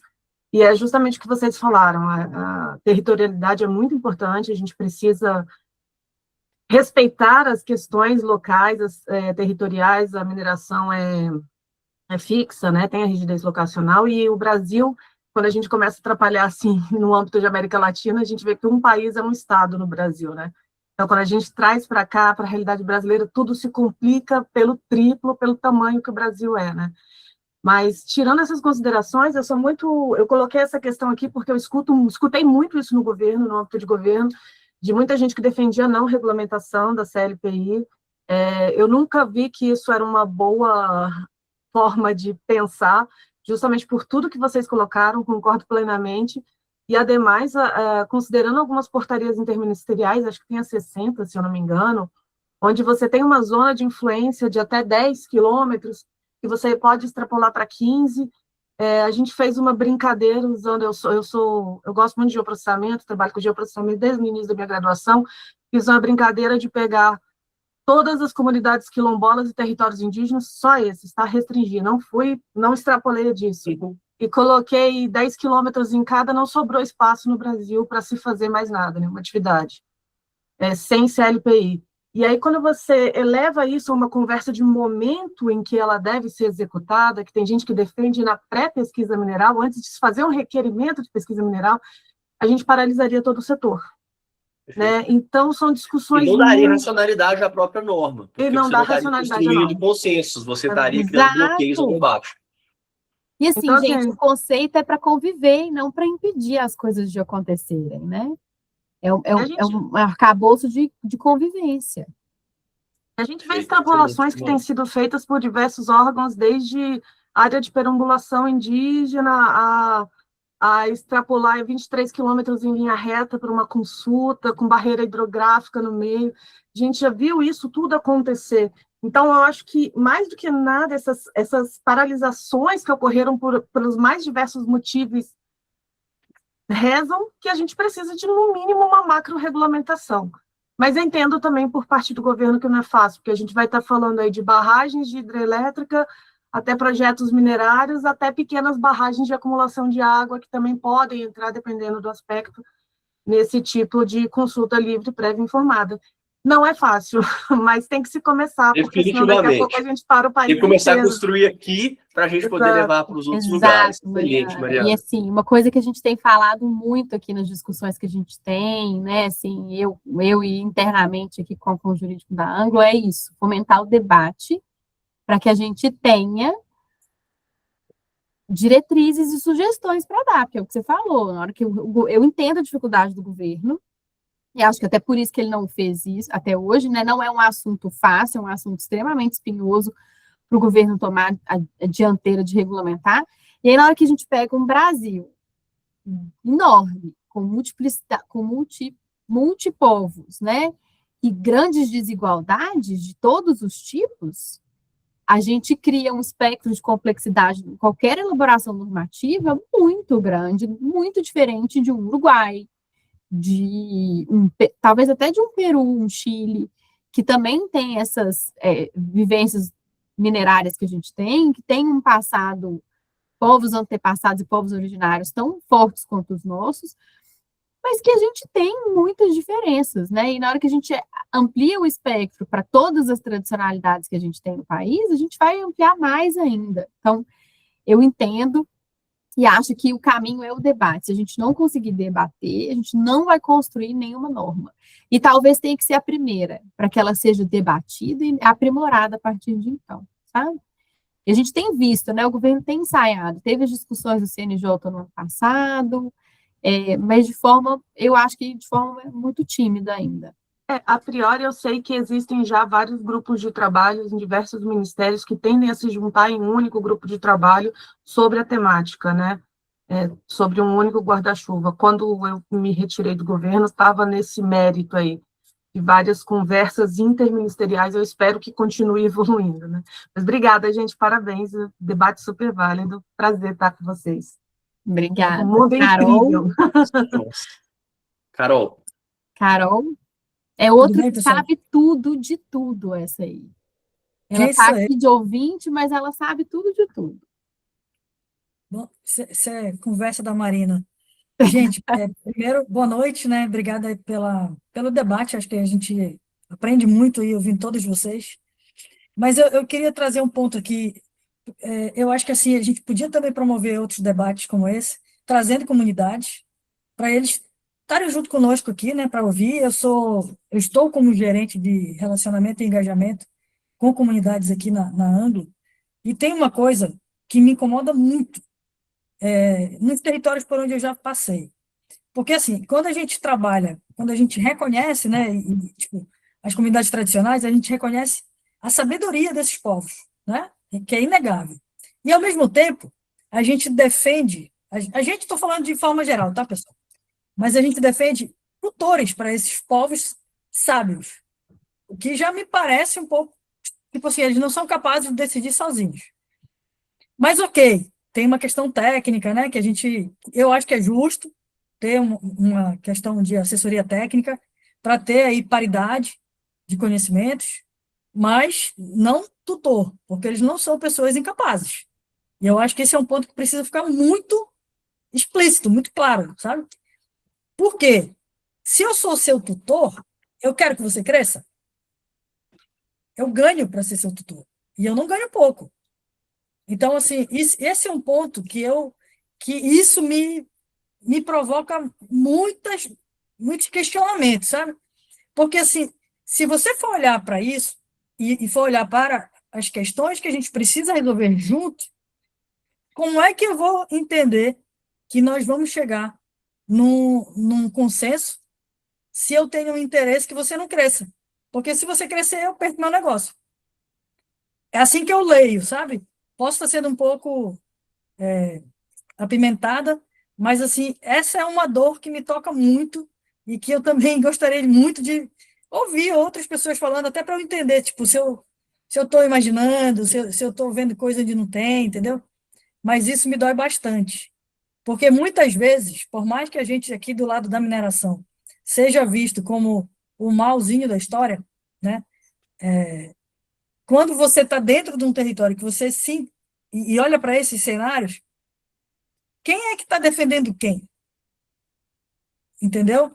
Então, assim, acho que esse é um outro ponto também que a gente precisa discutir e encontrar meios de garantir paridade de compreensão para ter qualidade do discurso, do diálogo técnico, né? Sem prejuízo para ninguém, mas, ao mesmo tempo, também ter justiça para que essas pessoas tenham essa liberdade de crescer, né? E serem livres, né? Também de todos esses, enfim, essas Serem amarras. ouvidas, né, Carol? Sim, Porque serem sempre tem ouvidas. pessoas falando por elas, mas e essas pessoas estão sendo ouvidas? Exatamente, Esse e é o essas questionamento, essa pessoas é a são dor da própria sábias, cara. comunidade. Você só tem que ajustar o canal. Eles compreendem o que você fala, né? Eu não sou engenheiro, mas eu entendo como é que se faz uma barragem.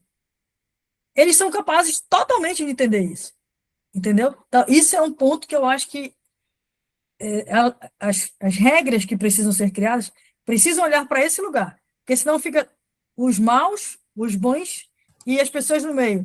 Isso nunca vai acabar. Qual é É o isso. interesse disso se nivelar? Porque se eu perder o meu recurso por ser seu tutor, que interesse eu tenho nisso? Então, acho que esse é um ponto bem importante, tá, pessoal? Para a gente discutir E, e Carol, levar para a construção mesmo. e eu Obrigada. concordo com você, Carol, que a gente não pode ficar nessa dicotomia, né, do bem e do mal. Nem tudo tem um lado ruim, um lado, assim, a gente não pode enxergar todas as relações como o bem e o mal, que um quer o pior para o outro, né? Eu acho que existem construções coletivas construtivas para ambos os lados. E eu acho que a maturidade vai trazer um pouco disso para a gente como sociedade, mas a gente vai enfrentar ainda um tempo e que a gente vai ter que discutir filosoficamente esse enquadramento de tudo tem um bem e um mal, uma pessoa é ruim ou é boa, é interesse ou não é, mas eu concordo com você, porque eu acho que e as comunidades têm esse conhecimento, às vezes, muito maior do que a gente imagina.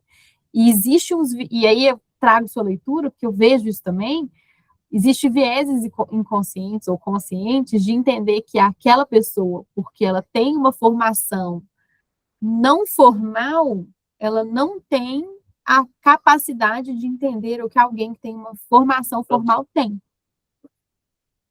E a gente não pode fazer isso, né? E não pode desconsiderar os expertises e os conhecimentos costumeiros. Então, eu concordo muito com você, acho que a gente ainda vai viver grandes discussões nesse sentido. Quero eu ter que a normativa vai conseguir tentar ajudar a gente nessa discussão. Excelente. Aí, só complementando o que você falou, Carol, assim, acho que o papel jurídico ele tem que ser esse, no sentido de oferecer ferramentas para que a materialidade ela ocorra. Aqui a gente está diante de uma questão interessante, que a gente não está mais discutindo o direito material dessas comunidades. Ele já está devidamente estabelecido na OIT, já foi trazido para dentro do direito brasileiro. Eu acho que esse é o avanço. Ou seja, há um reconhecimento desse direito. Agora é como a gente vai fazer ele se materializar. E aí eu acho que por isso que essa discussão ela é importante para dizer como que a gente vai arquitetar em termos, quando eu digo jurídicos, institucionais do Estado, para que isso realmente aconteça, para que esse diálogo realmente ele seja viabilizado. Eu acho que a função jurídica aqui, institucional, é justamente essa, né? Principalmente no cenário que os direitos foram estabelecidos. E agora a gente precisa de um cenário para dizer como que eles vão ser, né, usufruídos. Tá? E aí já passando até pelo horário, né, Larissa? Já estourando, imagino tudo aqui que a gente pode imaginar. Larissa, eu acho que você para a gente voltar, é para fazer um CLPI fase 2. Trazer mais gente. Como a Carol falou, trazer pessoas das próprias comunidades para debater também. Vai ser um prazer, gente, ouvir vocês. Eu vim só trazer uma pergunta do Júlio, que me mandou aqui um WhatsApp, porque ele está sem microfone. Então, vou repassar para os palestrantes essa pergunta, e já agradecendo muitíssimo a presença de todos vocês, tanto dos palestrantes quanto de todo mundo que está contribuindo com o debate. É muito rico ouvir todos vocês. E a gente indica também que a lista de presença já está no chat. Então, para aqueles que têm interesse no certificado da UFMG, preencham a lista de presença, 4 presenças, dá direito ao certificado, ou, como eu falei no início, existe a opção de fazer um resumo com o vídeo que vai estar no YouTube também. A pergunta do Júlio, pessoal, é a seguinte: considerando recentes recomendações da DPU, da MPF e do Conselho Nacional de Direitos Humanos, ANM, para levar em conta a CLPI em processos minerários, como os senhores avaliam a capacidade institucional atual da agência para cumprir adequadamente essa atribuição diante do déficit histórico de pessoal da ANM? Excelente pergunta. Quer começar, Marina? Eu acho que é um desafio do tamanho do bonde. Eu acho que... E aí a gente entra, né, Thiago, no que a gente estava falando, quem fazer, né? De quem é a palavra não é essa, assim, de quem é a responsabilidade em fazer. Eu acho que a ANM, e eu ouvi isso recentemente, é a menina, né, das agências, a mais nova, só perdendo aí para a ANPD. E é uma das que tem maior arcabouço de atuação. E eu acho que a gente tem muitos desafios com mineração, e isso impactaria o mundo na ANM, né? Eu acho que não é uma discussão que a ANM vem tendo, né, Thiago? Assim, você vive mais eles do que eu, mais diariamente. Acho que é um desafio gigante para a agência, assim. Marina, eu concordo. Acho que não sei nem por onde começar. Eu vejo em duas frentes. Eu vejo a primeira uma questão de ausência de estrutura, que é o que você está comentando, que realmente... mas eu não vou nem só entrar nela. Eu vou entrar o seguinte... A pergunta ela é ótima porque ela é uma ilustração de tudo que a gente falou aqui. Qual que é o grande problema? A agência tem uma lei que rege todas as competências dela. O direito público, você não pode atribuir responsabilidade para os órgãos de direito público sem ter uma lei, né, que determine o que eles fazem. E dentro da competência da agência não tem que fazer isso. Então, você trazer um procedimento com essa complexidade, né, que é algo que tem proteção constitucional, uma série de frentes, para um órgão que não tem competência, quando eu digo competência não é competência jurídica, efetivamente, né? Você, na verdade, está por meio de decisão judicial, você forçando a realização de algo que o ordenamento jurídico não se organizou para. Então, eu acho que essa é umas grandes complexidades aqui, para além da capacidade, ainda que ela tivesse capacidade, dentro do nosso sistema do ordenamento jurídico, não se atribuiu isso para ela. E aí, quando eu entro na materialidade, eu também tenho dúvidas se numa fase de pesquisa eu deveria fazer ou não, porque quando a gente examina o texto completo da OIT, a gente está falando dos programas de pesquisa com os impactos. A gente não sabe se esses impactos vão ocorrer efetivamente. E a gente sabe que no Brasil, e de forma muito adequada, na minha visão, uma boa prática de jurisdição, você tem órgãos distintos que dão licenças distintas. Aí, como a Júlia colocou, a Maria colocou, não sabemos se é de fato no órgão ambiental que deve ser feito ou não, mas os precedentes que temos até hoje estão mais associados ao licenciamento ambiental.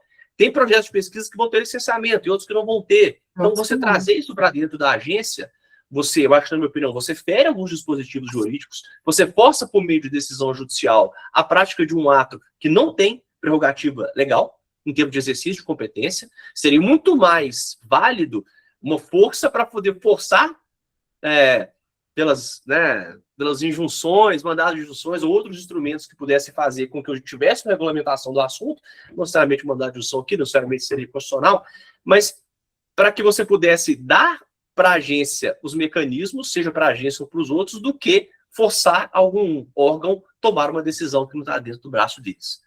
Então, e aí soma-se ao fato que você falou que não tem nem sequer a capacidade, a estrutura, né? Eu digo capacidade, não é capacidade técnica, pessoas excepcionais lá dentro, mas né, não tem a estrutura para poder fazer isso. Então, acho que é uma ilusão imaginar que recomendações, ações judiciais, liminares vão fazer as respostas virem. Infelizmente, não vão. É isso. Né? Eu sempre repito essa frase, todo mundo que vai nas coisas que eu falo, se você não consegue resolver o seu problema com o outro, você passa para um terceiro, a chance de dar o problema é muito maior. Muito maior. E assim, né, Thiago, com um corpo técnico que é técnico.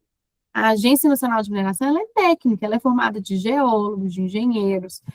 Para condução de uma CLPI, a gente vai precisar de um outro grupo de expertise, né? Até para eles terem as habilidades de ouvir a comunidade, construir. Então, assim, eu acho que acaba transferindo, e eu vou usar a palavra fardo, mas não é no sentido de trabalho, assim, transfere a resolução do problema para um terceiro, tipo, tirei da minha mão, fiz o que eu tinha que fazer. E a resolutividade da questão é um problema, né? Perfeito. Ana Rita? Gente, tem mais perguntas? Acho que é Ana Rita, isso aí. Dá tempo para mais uma, gente? Claro. Mais uma e a gente fez. Pensando um pouco, Marina, até no que você comentou mais no início, né, quando for o caso do empreendimento, né, para além das suas licenças maiores, LP, LI, LO, licenças menores, né, que vão surgindo ao longo do processo, às vezes até em área licenciada, enfim, de supressão, de vegetação, licenças mais simplificadas. E aí tem uma dúvida de fato da necessidade ou não de aplicar a CLPI nas comunidades, atendendo a todos esses processos.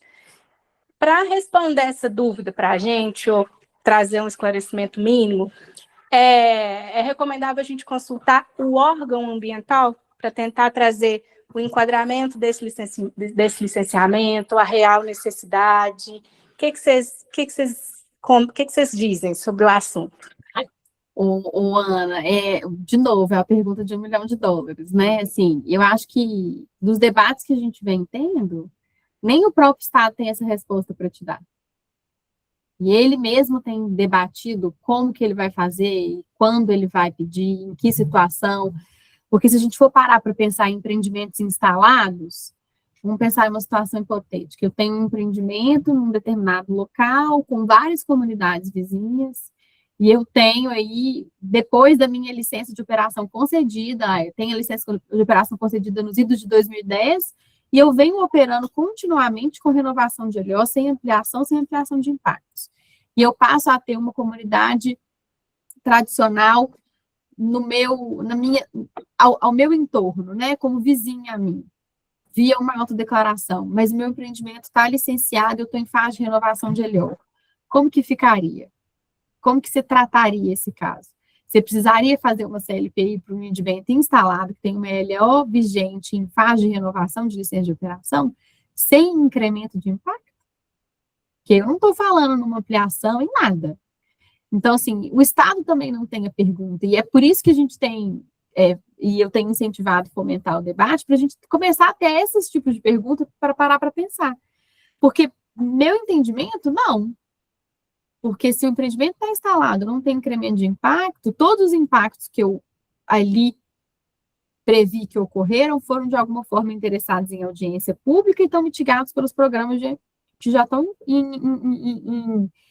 em execução naquela região. E eu não tenho incremento. Então, eu não tenho como falar de CLPI para o empreendimento instalado, ela não tem como ser prévia. Eu tenho como, talvez, endereçar, dada a nova realidade, novas preocupações.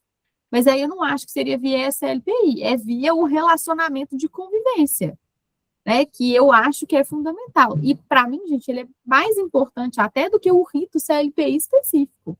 Porque eu acho que se a gente não tem um relacionamento de convivência, não consegue ter uma escuta ativa, e não entende os anseios daqueles que estão em torno dos empreendimentos, que estão ali convivendo, a gente não consegue fazer nada, né? E eu não sei, Thiago, se você tem algum tipo de... Vocês aí como escritório têm recebido esse tipo de pergunta, mas eu acho também, assim, a gente vai ficar horas debatendo sem ter uma resposta. Eu acho que assim, eu menos, que eu estou menos na linha de frente das questões ambientais, mas o resto do pessoal eu acho que tem muitas perguntas, não necessariamente essas, mas parecidas, que vêm com um pouco desse, assim, algumas discussões no varejo do dia a dia desses reflexos. Então, assim, qual que é o caso concreto, específico, como é que ele vai se aplicar para esse caso individualizado? Mas uma linha do que você colocou na resposta, eu acho que ainda o Estado também não tem essa resposta. Né? E dependendo do Estado que a gente estiver conversando aqui, ainda menos.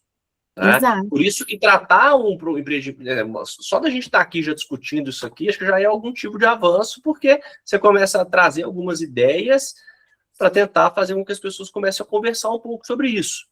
Né? Mas, e assim, eu acho que foi um assunto, né, Thiago, como ele foi muito tangenciado, ele foi pouco discutido ao longo dos últimos 20 anos, né? Desde a edição do decreto e até o momento que a gente não tinha debates dessa proporção e com essa qualidade, né? Eu acho que isso é algo dos últimos 2, 3 anos para cá. Então, eu acho que tem muitas perguntas, Ana, que não tem resposta e que a gente só vai vir a ter resposta se a gente tiver uma normatização em macro, né? Que a gente consiga ter um guidance mesmo do que fazer. Porque a gente vai entrar na discussão, eu tenho impacto, eu não tenho impacto, qual que é o momento, porque às vezes eu vou fazer um processo de supressão de vegetação, vou tirar uma única árvore de uma região que não está dentro de um território demarcado como tradicional. Aquela retirada daquela uma árvore implica em um impacto para aquela comunidade que às vezes está ali a 8, 9 quilômetros de distância? Como que a gente aborda isso, entendeu? Ana? Outra que tem mais uma oportunidade aqui. É uma dica de pesquisa, né, gente? De pesquisa acadêmica, porque a academia também não tem essa resposta. Oi, gente, boa noite. Boa noite, Ana. Queria fazer uma pergunta, na verdade, trazer um pouco uma reflexão, mas eu quero ouvir uma resposta de vocês.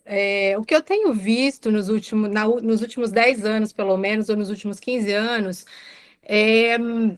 são comunidades que são impactadas diariamente por empreendimentos e que esperam, muitas vezes, ciclos de 10 anos, ou de mais tempo do que isso, 10, 15 anos, para terem esses impactos reconhecidos num processo como esse, não necessariamente chamado de CLPI, mas processos de escuta e de reparação, que não acontecem a contento no final do dia, né? Então, a gente tem uma grande discussão aqui, vocês falaram 2 horas muito interessantes sobre cenários, caminhos, mas o que vocês enxergam que a gente pode esperar? Porque hoje você tem uma equação que é empreendimentos que não conseguem licenciar, comunidades que não conseguem ver os seus impactos claramente ressarcidos, né? Enfim, identificados e ressarcidos, e a gente vai vendo gerações de pessoas nessas comunidades passando por um processo onde, no final das contas, claro que tem muitas perdas, mas você tem uma fragilidade grande de um grupo que acaba perdendo mais, né, no final disso tudo. E aí, considerando esses impasses que a gente tem hoje, com a falta de clareza dos protocolos, falta de celeridade, uma própria inação das instituições envolvidas nisso tudo, o que a gente pode esperar para os próximos anos e quais são os caminhos possíveis? Excepcional, vamos lá, vamos tentar desnovelar. Então, eu acho que você tocou num ponto importante, primeiro, que é a gente olhar para frente e olhar para trás. Então, assim, o nosso recorte da CLPI, a gente está, de fato, fazendo um recorte temporal do tipo, ela existe hoje, como eu vou fazer para viabilizá-la nos projetos que vão para frente? E aí, você toca num outro ponto, Ana, importantíssimo, que é todo o passado. Ou seja, eu posso trazer até antes da 8169 existir ou dela entrar no nosso ordenamento jurídico brasileiro. em que eu não tinha a exigência dessa consulta, e aí eu tenho duas frentes complicadas de examinar, que é uma frente patrimonial, ou seja, o que efetivamente essas entradas de projetos do passado trouxeram de perdas patrimoniais, e outras que são os aspectos culturais, meios de vida, que são mais complexos. Como é que eu resolvo isso? Essa é uma dificuldade imensa, porque o direito ele acaba, né, na impossibilidade de você conseguir reconstruir algo específico, você acaba entrando isso em pecúnia, né, em dinheiro. Então, você tem as discussões por eventuais indenizações, que é uma discussão ótima que a gente tem que ter, né, mas que eu acho que, de fato, na nossa perspectiva, é olhar daqui para frente. E olhando daqui para frente, o que a gente enxerga? Eu não sei se eu sou otimista demais, mas eu acho o seguinte, eu vejo, vendo alguns casos específicos de algumas consultas que conseguiram avançar, eu acho que o primeiro ponto que eu tenho enxergado, e não sei se você pode falar um pouco melhor também, que algumas empresas, em função de algumas pessoas que estão se conscientizando mais, estão conseguindo fazer algumas aproximações um pouco mais adequadas e tirando um pouco da resistência de eventuais comunicações e consultas, fazendo uma coisa sem necessariamente ter uma participação do Estado exigindo. Então, eu acho que esse é um caminho. Eu acho que é um caminho de você melhorar a governança das próprias empresas. Por quê? Aí você consegue eventualmente fazer consultas que não necessariamente são normatizadas, mas que, em razão de um trabalho bem feito, ela não é questionada na sua forma. Porque, efetivamente, ela é livre, ela é prévia, ela é informada. Então, eu vejo que alguns projetos conseguem avançar nisso. Ainda acho que são a minoria. Tá? E indo para uma visão um pouco mais clara, eu não tenho um cenário muito, e é o caso um pouco que a Mariana trouxe aqui, eu não imagino ainda uma necessidade, quer dizer, uma possibilidade de uma regulação no curto prazo, porque esse assunto, sendo muito franco com vocês, o debate está interditado. Né? O debate franco de qual é o caminho, né? Assim, algumas tentativas, certas ou erradas, foram judicializadas, pararam no Poder Judiciário, né? E aí é muito difícil a gente imaginar qual vai ser o caminho. Né? E com muita franqueza também, pessoas que às vezes não têm interesse nos projetos, eu não estou falando da mineração necessariamente, outros projetos acabam se utilizando, aí volta a discussão da individualidade versus a coletividade, um desejo de tentar impedir uma regulamentação ainda que seja macro, para que no fim das contas o projeto em si não avance. Mas eu acho que, assim, teria duas frentes. Eu particularmente não gosto de uma ideia, vamos esperar o Estado para que o Estado tome essas decisões. Se você está fazendo algo bem feito, talvez protocolos setoriais, né? O SMM já tem algumas visões um pouco macro, o Bran tenta fazer algum tipo de trabalho, talvez criar alguns consensos entre grupos que possam fazer isso em casos individualizados, os workshops com os projetos que deram certo, né? Acho que talvez seja uma resposta de curtíssimo prazo, mas não acho que ela seja suficiente para dar um certo cenário de segurança de parte a parte. Não sei se a Marina concorda ou discorda. Não, eu concordo, e eu acho assim, a Ana sabe um pouco do como que eu penso, mas eu acho que para o futuro a gente vai ter que ser criativo e vanguardista, porque acho que a gente não pode, como setor, esperar uma regulamentação estritamente rígida e entender, e justamente porque eu acho que a gente tem uma sociedade tão em evolução e em conscientização que mudanças acontecerão no processo, e a gente tem processos muito longos. Então, se uma determinada comunidade não tinha consciência de que ela tinha aquela tradicionalidade nata nela e ela desenvolveu essa consciência ao longo do tempo, ela tem que ser endereçada. E daí que eu acho que os processos construídos com consistência e transparência e verdade, comprometimento, é que vão suportar lá na frente. Mas é um trabalho agora que é feito sem ser chamado de CLPI, que vai trazer frutos no longo prazo. Né? Então, assim, eu vejo muito isso. Eu acho que existe uma evolução de consciência do que são direitos, deveres, do que está previsto na norma, uma evolução de todo mundo, um conhecimento de todo mundo, uma clareza de todos os processos. E aí concordo com a Ana que dos últimos 15 anos para cá, quem viveu a mineração no início dos anos 2010 não se falava em CLPI, não se falava em comunidade tradicional, se falava em outras coisas, e esse é um debate que foi amadurecendo e vai tender a amadurecer cada vez mais. E eu acho que o direito vai acabar ficando a reboque nisso, porque ele vai acabar regulamentando algo que a gente, às vezes, já setou como boa prática, ou importou de um ICMM da vida. Coisas que foram sendo construídas com solidez o suficiente para pararem em pé depois. Para ajudar aqui, Marina, ó, Carisandra que está aqui, autora de artigos sobre o assunto, inclusive. Sim. Então, depois, Carisandra, compartilhe, né? Eu tô com o livro aqui, inclusive, tem seu artigo tá na mão. É ótimo o artigo.